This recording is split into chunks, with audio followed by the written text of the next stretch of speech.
Praise the lord. ప్రభు అయిన యేసు క్రీస్తు శుభనామంన మీ అందరికీ నా హృదయపూర్వక వందనాలు చెల్లిస్తున్నాను. ముఖ్యంగా దేవాతి దేవునికి నా హృదయపూర్వక వందనాలు. దేవుడు నాకు ఇచ్చినటువంటి యొక్క అవకాశాన్ని బట్టి దేవునికి వందనాలు చెల్లిస్తున్నాను. దేవుడు తన కృపచేత రక్షణ ధ్వని అనే కార్యక్రమాన్ని చక్కగా నడిపిస్తూ, అనేకులను బలపరుస్తూ, అనేకులను వాక్యము చేత ఆదరిస్తూ నడిపిస్తున్నటువంటి దేవాతి దేవునికి నా హృదయపూర్వక వందనాలు చెల్లిస్తున్నాను. ఇది దేవుని కార్యం, ఇది దేవుని పని కదా, ఇది దేవుని యొక్క ఉద్దేశం, దేవుని ప్రణాళిక. కాబట్టి దేవుడు నడిపిస్తున్నాడు. దేవునికే సమస్త మహిమ, ఘనత, ప్రభావములు చెల్లునుగాక. ప్రార్థిస్తున్నటువంటి మీ అందరికీ నా హృదయపూర్వక వందనాలు చెల్లిస్తున్నాను. అదేవిధంగా అవసరతలు కూడా, కష్టాలు, బాధలు, అవసరతలో ఉన్న బిడ్డలు కూడా ఎంతోమంది ఫోన్ చేస్తూ ఉన్నారు. మీ అందరి కొరకు ప్రార్థించే చక్కటి అవకాశం దేవుడు మాకు అనుగ్రహించాడు. అంతేకాకుండా దేవుని వాక్యము ద్వారా మీరందరూ కూడా ఆత్మీయంగా బలపడాలి అన్నది దేవుని సేవకులముగా మా యొక్క ఉద్దేశం. మీరు బలపడాలి, ఆత్మీయంగా మీరు బలపడాలి, ఆత్మీయంగా ఎదగాలి, అదే మా యొక్క ఉద్దేశము. కాబట్టి ఈ కార్యక్రమం ద్వారా దేవుడు మిమ్మల్ని ఏ విధంగా బలపరుస్తున్నాడో కూడా మాకు తెలియచేయండి. వాక్యము ద్వారా మీరు ఏ విధంగా బలపడుతున్నారో కూడా దయచేసి మాకు తెలియచేయండి. ఇంతవరకు దేవుడు తన కృప చేత సహాయం చేస్తూ ఆర్థికంగా కూడా ఆదుకుంటూ ఉన్నాడు. ఎంతోమంది చేతులు చాపుతూ ఉన్నారు. వారందరిని బట్టి కూడా దేవునికి వందనాలు చెల్లిస్తున్నాను. ప్రత్యేకంగా నేటి కార్యక్రమాన్ని స్పాన్సర్ చేసినటువంటి మా సంఘ సభ్యులు, షేర్పల్లి గ్రామానికి చెందినటువంటి యవన దంపతులు, సహోదరుడు వినయ్, చింతల వినయ్, తన యొక్క సతీమణి, తన కుటుంబము, వారి కష్టార్జితంలో నుండి ఈ టీవీ పరిచర్య కొరకు, నేటి కార్యక్రమం కొరకు వారు చేతులు చాపి ఉన్నారు. దేవుడు వారిని దీవించి ఆశీర్వదించునుగాక. ఈ విధంగా దయచేసి మీరు కూడా మీ వంతు సహకారాన్ని అందించండి. తద్వారా దేవుని కార్యం జరగాలి. మనం కేవలము నిమిత్త మాత్రులమే. దేవుని యొక్క ఉద్దేశాలు లోకానికి తెలియాలి, దేవుని ప్రేమ లోకానికి తెలియాలి, అంతే తప్ప దురుద్దేశంతో చేసే పని కాదు. మరి చాలామంది అపార్థం చేసుకుంటున్న వ్యక్తులు ఉన్నారు. అందుకోసమే నేను ప్రతిసారి కూడా ఇంచుమించు ప్రతి కార్యక్రమంలో ఈ విషయాన్ని తెలియజేస్తూ ఉంటాను. ఏంటంటే ఇది మత మార్పిడి అనే ఒక ఆలోచనతో చేస్తున్న పని కాదు. మత మార్పిడి కాదు, జీవితాలు మార్చబడాలి, మన బ్రతుకులు మారాలి కదా. ఎందుకంటే జీవితము కొంతకాలమే, మానవ జీవితము భూమి మీద కొంతకాలమే. కానీ శాశ్వతమైన జీవితం మోక్షంలో మనం ఉండాలి, దేవునితో ఉండాలి, దేవుని రాజ్యంలో ఉండాలి. మనుషులు మైమర్చి బ్రతుకుతున్నారు. మనుషుడు ప్రయాసపడేదంతటి కూడా ప్రయాసపడేది దేనికోసము అన్నట్లుగా ఉన్నారంటే కేవలము బ్రతుకు కోసమే, ఈ శరీరం కోసమే అన్నట్లుగా, లోకం కోసమే అన్నట్లుగా చాలామంది బ్రతుకుతున్నారు. కానీ వాస్తవానికి మనం బ్రతకవలసింది లోకం కోసం కాదు. మనం బ్రతకవలసింది దేవుని రాజ్యంలో చేరాలి, మోక్షంలో ప్రవేశించాలి. ఆ యొక్క దృక్పథంతో, ఆ దృష్టితో, ఆ ఆలోచనతో మనం బ్రతకగలిగితే చాలా క్షేమం. అందుకోసమే ఇంత ప్రయాసం, అంతే తప్ప ఇది దురుద్దేశంతో చేసేది కాదు, మత మార్పిడి కోసం చేసేది కాదు కదా. కన్వర్షన్, కొంతమంది పరీక్ష చేయాలనే ఉద్దేశంతో, పరిశీలించాలి, వీళ్ళని పరీక్షించాలన్న ఉద్దేశంతో మేము ఎట్లా కన్వర్ట్ కావాలంటే ఏం చేయాలి అని చాలామంది ఫోన్ ద్వారా ప్రశ్నిస్తూ ఉంటారు. గమనించండి, ఇది కన్వర్జన్ కోసం చేసే ప్రయత్నం కాదు, మత మార్పిడి కోసం కాదు. దేవుడు ఎక్కడ కూడా మత మార్పిడి చేయండి అని చెప్పలేదు. కానీ యేసయ్య చెప్పింది ఏంటంటే నీ మనస్సు మార్చుకో, నీ బ్రతుకు మార్చుకో, నీ జీవితం మార్చుకో, నీ చెడు జీవితంలో నుండి విడుదల పొందు, రక్షణ పొందు. నేను రక్షణ ఇవ్వడానికే, నిన్ను రక్షించడానికే నేను పాపుల రక్షకుడిగా ఈ లోకానికి వచ్చానని యేసు ప్రభు చెప్పాడు. అంతే తప్ప మీరు మతాన్ని మార్చుకోండి అని అతడు మత ప్రచారకుడిగా కానీ, మత బోధకుడిగా కానీ, క్రైస్తవ దేవుడుగా కానీ ఈ లోకానికి రాలేదు. ఆయన లోక రక్షకుడిగా ఈ లోకానికి వచ్చాడు. కాబట్టి ఈ విషయాన్ని ప్రతి ఒక్కరు గుర్తించాలి. ఒకవేళ మీకేదైనా సందేహము కలిగితే, అనుమానం కలిగితే కనుక దయచేసి తెలుసుకోండి కదా. సత్యాన్ని తెలుసుకోవాలి, పరీక్షించాలి, పరిశోధన చేయాలి, అన్వేషించాలి, దాన్ని గురించి తెలుసుకునే ప్రయత్నం చేయాలి. చరిత్రలో ఆధారాలు ఉన్నాయో తెలుసుకోవాలి కదా. వీరు చెప్పేది సత్యమా అబద్ధమా తెలుసుకోవాలి. మాలాంటి వాళ్ళతో ఉండి చూడాలి. మేము చెప్తున్నదేంటి, బోధిస్తున్నదేంటి కూడా మీరు పరీక్షించవచ్చు, చూడవచ్చు. మందిరాల్లో కూడా మీరు చూడవచ్చు. అంతే తప్ప ఎవరో చెప్పిన మాటలు విని దయచేసి ఎవ్వరూ అపార్థం చేసుకోకూడదు కదా. చెప్పుడు మాటలు వినే వాళ్ళని ఎవరు ఇష్టపడరు కదా. వాస్తవాలను తెలుసుకొని మాట్లాడేవారు కావాలి, అంతేగాని చెప్పుడు మాటలు వినే ఆ వ్యక్తుల మాటలు మరి చెప్పుడు మాటలు వినకుండా జాగ్రత్త పడితే చాలా మంచిదని మరొకసారి మనవి చేస్తున్నాను. మరొకసారి ప్రేమతో మిమ్మల్ని కార్యక్రమానికి ఆహ్వానిస్తున్నాను. దేవుడు మిమ్మల్ని అందరినీ కూడా దీవించునుగాక. దేవుని వాక్యాన్ని ధ్యానం చేసుకుందాము. మరి ఎఫెసీయులకు రాసిన పత్రికలో 4వ అధ్యాయంలో కొన్ని వచనాలు మనం ధ్యానం చేసుకుందాము. దేవుడు సేవకులను ఎందుకు నియమించాడు, దేవుడు మనుషుల కోసము సేవకులను ఎందుకు నియమించాడు అనే ఒక ప్రశ్నతో మరి దాని వెనక ఉన్నటువంటి కారణాలు ఏంటో చూద్దాం. ఈరోజు దేవుడు ఎందుకు సేవకులను ఏర్పాటు చేశాడు కదా. వాక్యంలో ఆ మాటలు మనం చదివితే గనుక ఒకసారి 4వ అధ్యాయము 13వ వచనం నుండి చదువుదాము. సమయాన్ని బట్టి కొన్ని వచనాలు ధ్యానం చేద్దాం.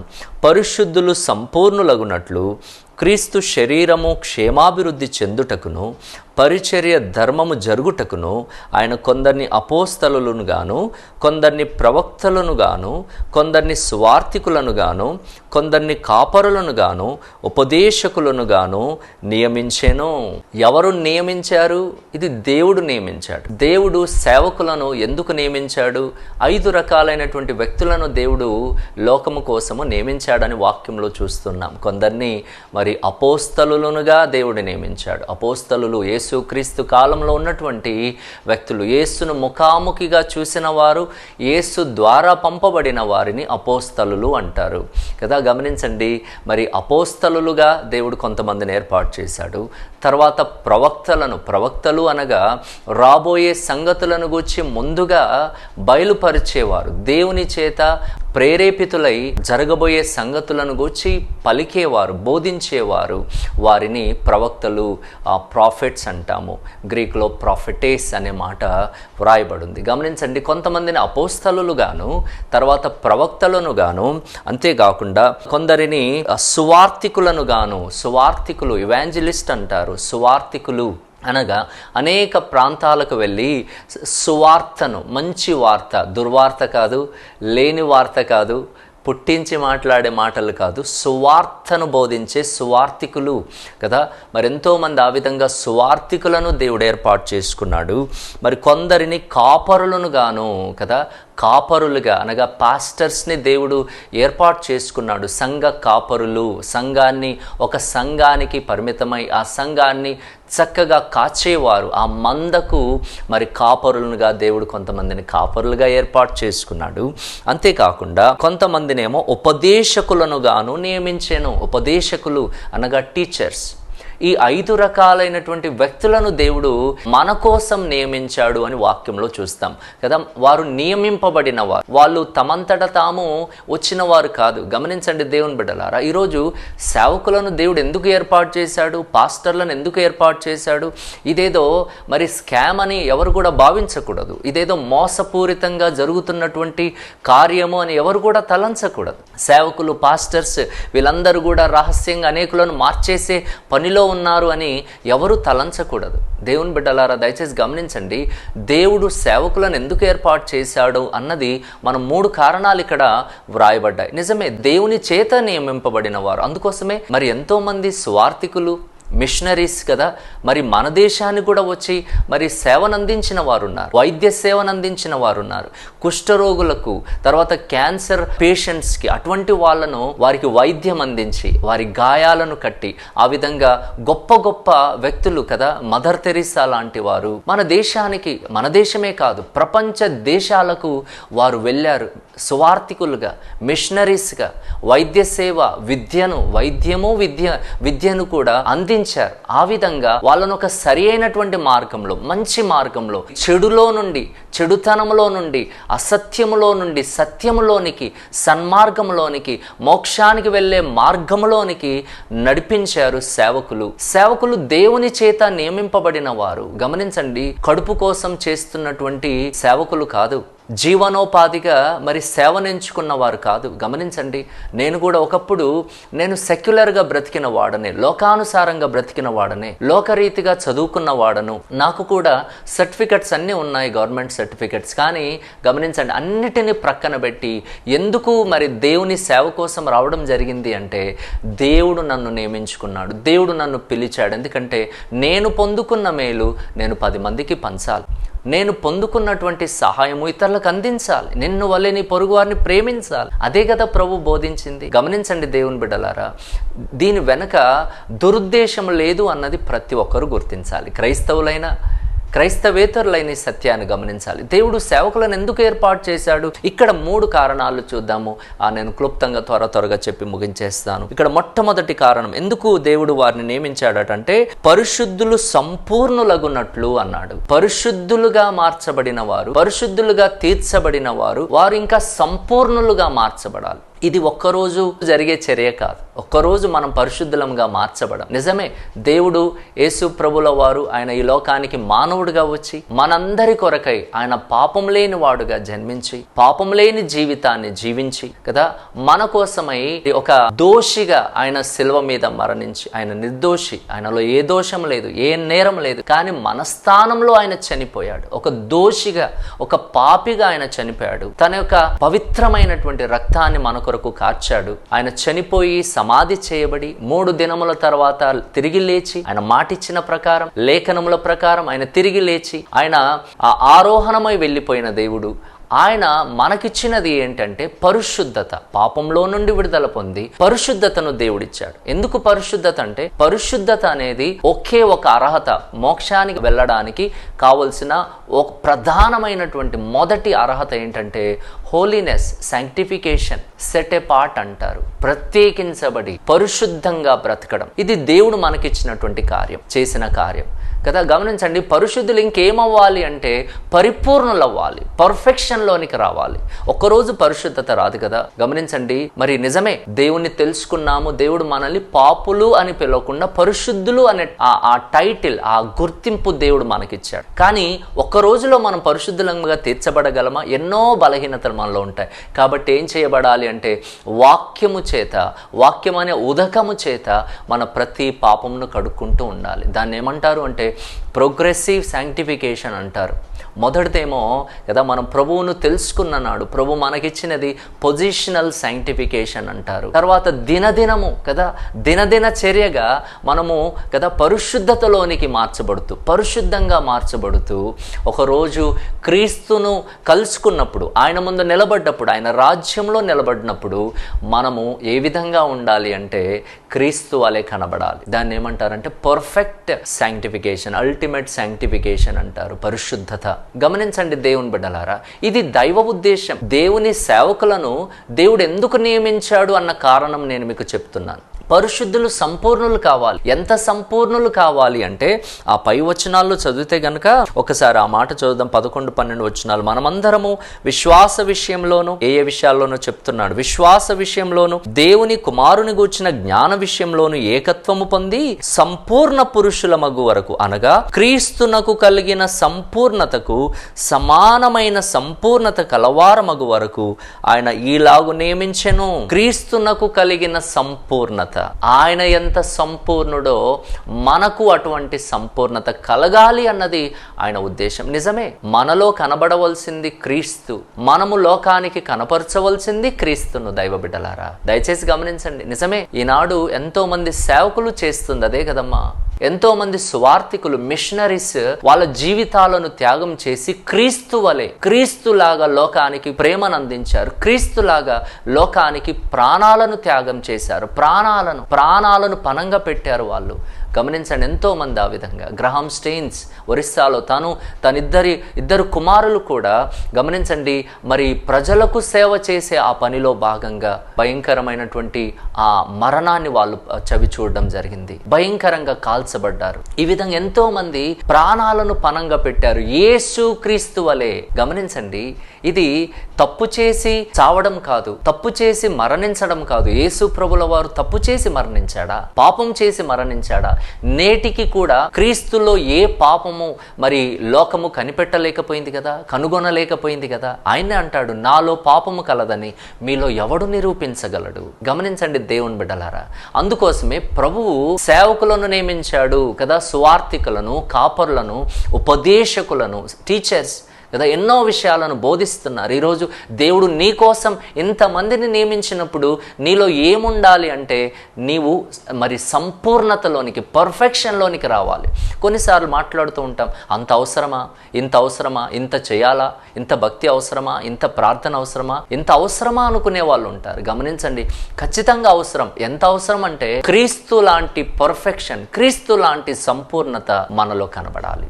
గమనించండి దేవుని బిడ్డలారా, ఇది దేవుడు మనకిచ్చిన భాగ్యం. ఎందుకంటే మనం ఆయన బిడ్డలం కదా. బిడ్డలు తండ్రిని లోకానికి కనపరచాలి, బిడ్డలు తండ్రిని రిఫ్లెక్ట్ చేయాలి లోకానికి, తండ్రిని కనపరిచేటటువంటి మరి రిప్రజెంటేటివ్స్గా మరి బిడ్డలంగా మనం ఉండాలి. అందుకోసమే కదా వాక్యంలో ఉన్న మాట అది.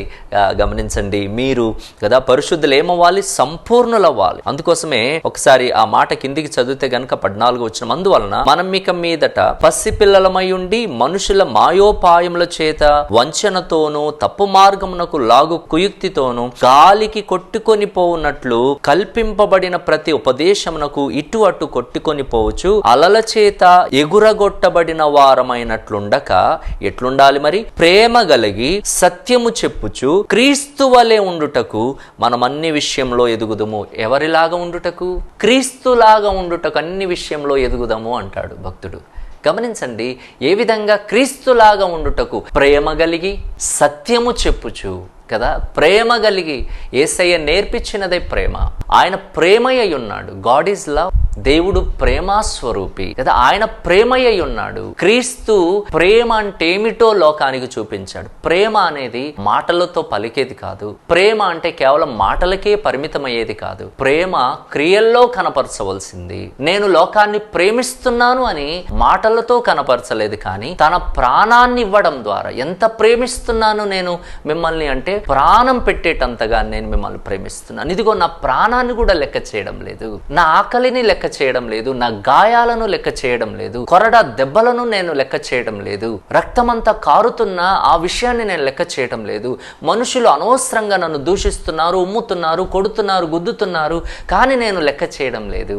I'm bearing. నేను ఇవన్నీ భరిస్తున్నాను, ఎందుకంటే ఐఎమ్ లవింగ్ యూ. నేను మిమ్మల్ని ప్రేమిస్తున్నాను. ప్రేమను క్రియల ద్వారా కనపరిచాడు. అందుకోసమే మన నుండి ప్రభు కోరుతుంది ఏంటంటే, సేవకులను ఎందుకు లోకానికి దేవుడు నియమించాడు, మన కోసం దేవుడు ఎందుకు సేవకులను నియమించాడు అంటే, పరిశుద్ధులు అనబడిన వారు, దైవ బిడ్డలు అనబడిన వారు, దేవుని చేత క్రీస్తు రక్తము చేత కడగబడిన వారు ఇంకా పరిశుద్ధతలోనికి మార్చబడాలి, ఇంకా పర్ఫెక్షన్ రావాలి. ఒకరోజు ఎప్పుడో బాప్తిస్మం తీసుకొని ఇంకా నేను దేవుని బిడ్డనే అని ఇష్టానుసారంగా బ్రతికితే, నీలో పర్ఫెక్షనే రాకపోతే, నీలో పరిపూర్ణత రాకపోతే, నీలో ఎదుగుదల లేకపోతే, గమనించండి, ఇంతకు నీవు రక్షించబడ్డావా? నీవు క్రీస్తు రక్తము చేత కడగబడిన బిడ్డవేనా? నీ జీవితంలో ఎందుకు మార్పు రావడం లేదు? ఎందుకు వాక్యము నీ జీవితంలో పనిచేయడం లేదు? ఎందుకు నీలో ఆత్మీయ పరిపక్వత రావడం లేదు? ఎందుకు నీవు ప్రార్థనలో దేవునికి దగ్గర అవ్వడం లేదు? గమనించండి దేవుని బిడ్డలారా, మన జీవితంలో దినదినము ఎదుగుదల రావాలి. పిల్లలు ఏ విధంగా ఎదుగుతుంటారో కదా, కొంతకాలం వాళ్ళు ప్రాకుతూ ఉంటారు, కొంతకాలము చిన్న చిన్న తప్పుడు అడుగులు మెల్లమెల్లిగా అట్లా అడుగులు వేస్తూ ఉంటారు, తర్వాత పడుతూ లేస్తూ ఉంటారు. ఆ విధంగా మెల్లిమెల్లిగా వాళ్ళు ఎదుగుతూ ఉంటారు. మనందరికీ తెలిసిన విషయమే. గమనించండి, మనలో కూడా ఆ ఎదుగుదల అనేది దేవుడు కోరుతున్నాడు దైవ బిడ్డలారు. అందుకోసమే మొట్టమొదట ఎందుకు దేవుడు సేవకులను ఏర్పాటు చేశాడు, ఎందుకు నియమించాడు అంటే, పరిశుద్ధులు సంపూర్ణులగునట్లు అనే మాట చూస్తాం కదా. ఎంత సంపూర్ణులంగా ఎదగాలి? దేంట్లో ఎదగాలి? జ్ఞానము విషయంలో ఎదగాలి, విశ్వాస విషయంలో ఎదగాలి, క్రీస్తు వలె ఎదగాలి, క్రీస్తు వలె ప్రేమ కలిగి ఉండాలి, సత్యము చెప్పుచు. హల్లెలూయా. ఈ మాట చాలా విలువైన మాట, ప్రాముఖ్యమైన మాట. దేవాతి దేవుడు యేసు ప్రభుల వారు లోకానికి చెప్పింది సత్యము. సత్యము చెప్పుచు, సత్యము చెప్పుచు అనే మాట చాలా విలువైనది. ఈరోజు సేవకులు చెప్పేది సత్యము. అది నీవు అంగీకరించినా అంగీకరించకపోయినా సత్యము మారదు కదా. ఈరోజు సత్యాన్ని బోధిస్తే చావగొడుతున్నారు, హేళన చేస్తున్నారు, దూషిస్తున్నారు, బైబిల్ గ్రంథాలు చింపి పడేస్తున్నారు, కాల్చి పడేస్తున్నారు. కానీ సత్యము ఆగుతుందా చెప్పండి? కాల్చేసినంత మాత్రాన సత్యాన్ని కాల్చేయగలమా? సత్యాన్ని ఆపు చేయగలమా? సత్యం ఏంటో తెలుసుకోవాలి. ప్రభు కోరింది ఏంటంటే సత్యము. ప్రేమ కలిగి సత్యము చెప్పుచు అనే మాట మనం చూస్తున్నాం దైవ బిడ్డలారా. ఆ విధంగా మనము ఎదగాలి అన్నది చాలా ప్రాముఖ్యమైన విషయం. పరిశుద్ధులు, సంపూర్ణులవ్వాలి. అంతేకాకుండా రెండవది ఏమన్నాడు? 13వ వచనం మళ్ళీ చదువుదాం. మొదటి విషయం పరిశుద్ధులు, సంపూర్ణులవ్వాలి. రెండవది క్రీస్తు శరీరము క్షేమాభివృద్ధి చెందాలి. క్రీస్తు శరీరము, యేసు క్రీస్తు శిరస్సై ఉన్నాడు అని వాక్యంలో మనం చూస్తాం. సంఘము అనగా రక్షించబడిన వారు కదా, బాడీ, శరీరమై ఉన్నారు. ఈ శరీరము అనబడిన సంఘము అంటే ఎవరు? మరలా నీవు నేనే, పిలువబడిన వాళ్ళం. ప్రత్యేకంగా ఉండుటకు, పరిశుద్ధంగా ఉండుటకు దేవుని చేత పిలువబడిన వారే సంఘం. ఎక్లేసియా అంటారు గ్రీక్లో. పిలువబడిన వారు, ప్రత్యేకించబడిన వారు. కొరింథీయులకు రాస్తూ అంటాడు కదా, మీరు ప్రత్యేకంగా ఉండుడి అని. ప్రత్యేకత, మనలో ప్రత్యేకత ఉండాలి. కాబట్టి ఆ సంఘం ఏమవ్వాలి అంటే సంఘము క్షేమాభివృద్ధి చెందాలి. క్షేమ అభివృద్ధి, క్షేమంగా అభివృద్ధి చెందాలి. కొంతమంది ఎదుగుతూ ఉంటారు, ఎదుగుతున్నా కొద్దీ వాళ్ళ జీవితం పాడైపోతూ ఉంటుంది. యవనస్తులు చూడండి, వాళ్ళు ఎదుగుతున్నారు కానీ వాళ్ళు క్షేమంగా ఎదగడం లేదు. వాళ్ళు భయంకరమైన లక్షణాలతో ఎదుగుతున్నారు, చెడు స్వభావంతో ఎదుగుతున్నారు, చెడు స్నేహంతో ఎదుగుతున్నారు. అది సరి అయినటువంటి క్షేమాభివృద్ధి కాదు. ఈరోజు సంఘాలు ఎదుగుతున్నాయి కదా, చాలా పెద్ద పెద్ద సంఘాలుగా కనబడుతున్నారు, కానీ క్షేమాభివృద్ధి, క్షేమంగా అభివృద్ధి. గమనించండి, సంఘము క్షేమాభివృద్ధి చెందాలి అంటే 2 విషయాలు జరగాలి. మొట్టమొదట ఇక్కడ ఏమంటాడంటే, ఒకసారి 16వ వచనం చదువుదాం. ఆయన శిరస్సై ఉన్నాడు, ఆయన నుండి సర్వ శరీరము చక్కగా అమర్చబడి తనలో ఉన్న ప్రతి అవయవము తన పరిమాణము చొప్పున పనిచేయుచుండగా ప్రతి కీలు వలన కలిగిన బలము చేత అతుకబడి ప్రేమయందు తనకు క్షేమాభివృద్ధి కలుగునట్లు శరీరమునకు అభివృద్ధి కలుగచేసుకొనుచున్నది.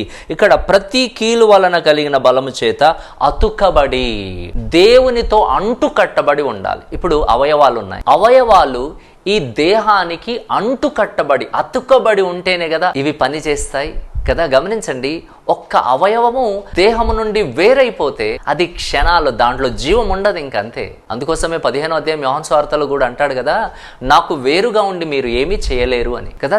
తీగ ద్రాక్షవల్లికి అంటు కట్టబడి ఉండాలి, అతుకబడి ఉండాలి. ఈరోజు నువ్వు సంఘముగా నువ్వు దేవునితో అంటు కట్టబడి లేకపోతే, దేవునితో నువ్వు అతుకబడి లేకపోతే నీలో క్షేమాభివృద్ధి ఉండదు, నువ్వు క్షేమంగా అభివృద్ధి చెందలేవు. ఎందుకంటే అవయవము అని చెప్పుకుంటున్నావు, నేను సంఘబిడ్డనే అంటున్నావు, నాకు సంఘ సభ్యత్వము ఉంది అంటున్నావు, నేను సంఘస్థుడనే సంఘస్థురాలనే అంటున్నావు, కానీ క్రీస్తుతోను అతుకబడి లేకపోతే నీలో జీవం ఉండదు, నీవు ఫలించలేవు, నీలో క్షేమాభివృద్ధి ఉండదు. అందుకోసం ప్రభు అన్నాడు సంఘము క్షేమాభివృద్ధి పొందాలి. అంతేకాకుండా అతుకబడమే కాదు, ఇక్కడ పైన ఇంకొక మాట కూడా చూసాం, ప్రతి అవయవము, తనలో ఉన్న ప్రతి అవయవము తన పరిమాణము చొప్పున పని చేయుచుండగా, ప్రతి అవయవము కూడా పని చేసే అవయవముగా ఉండాలి కదా. ఒక్క అవయవము కొన్ని రోజులు పని చేయకపోతే ఎట్లుంటుంది చెప్పండి, అది మరలా పనిచేస్తుందా కదా.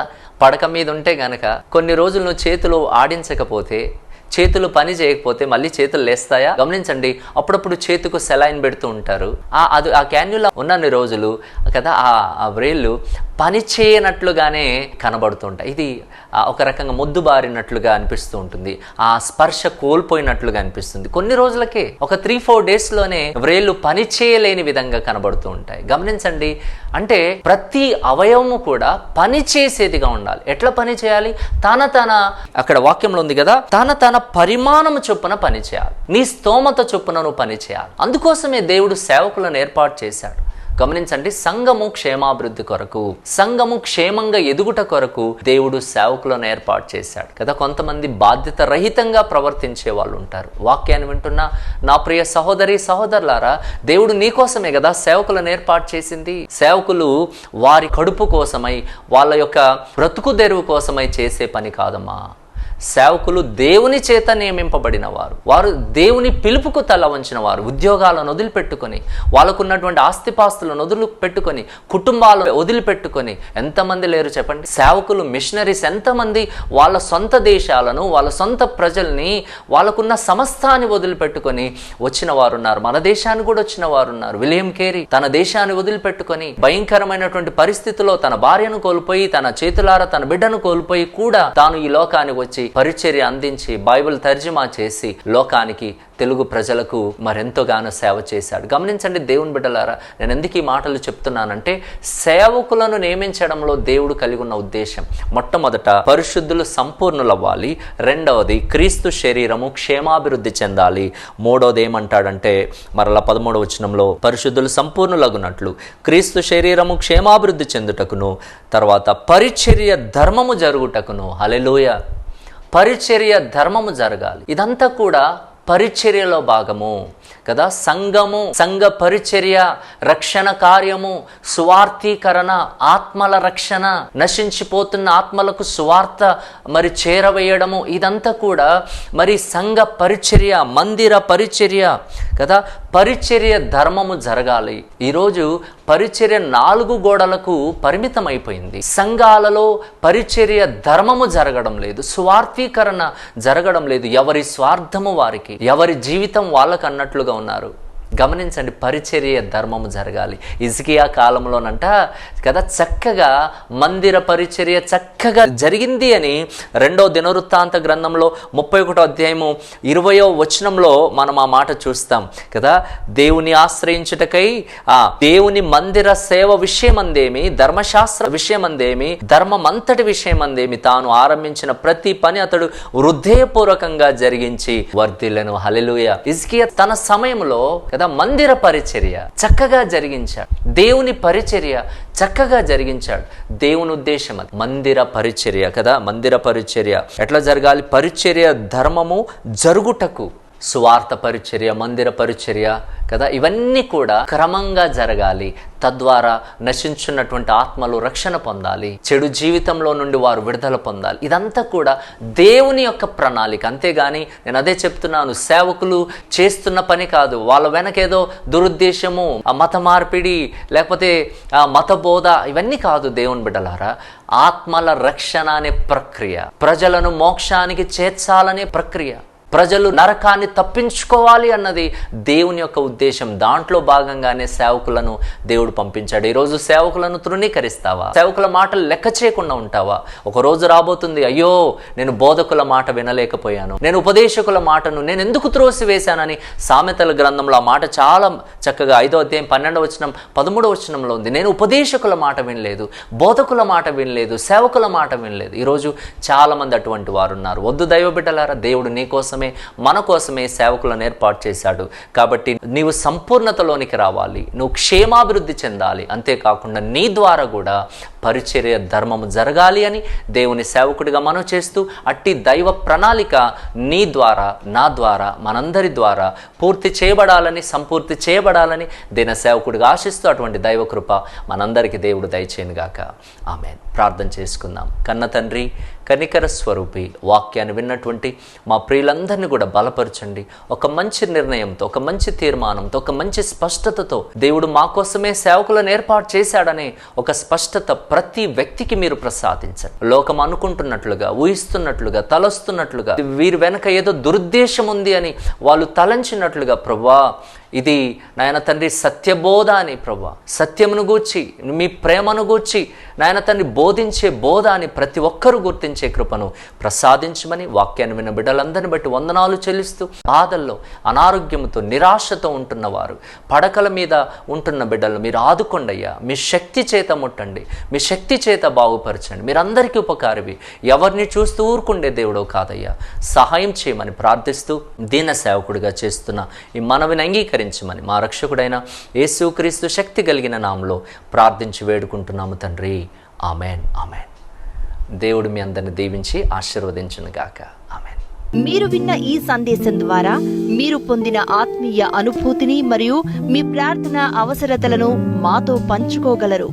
మరిన్ని వివరాలకు మీరు సంప్రదించవలసిన మా ఫోన్ నంబర్లు 9177533328, 9963732003.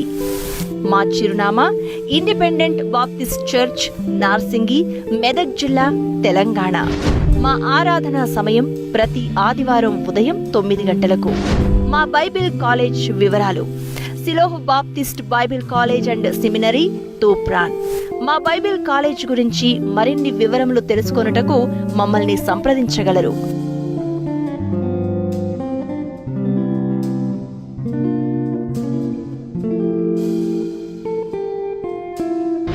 దేవుడు మిమ్ములను సమృద్ధిగా దీవించునుగాక.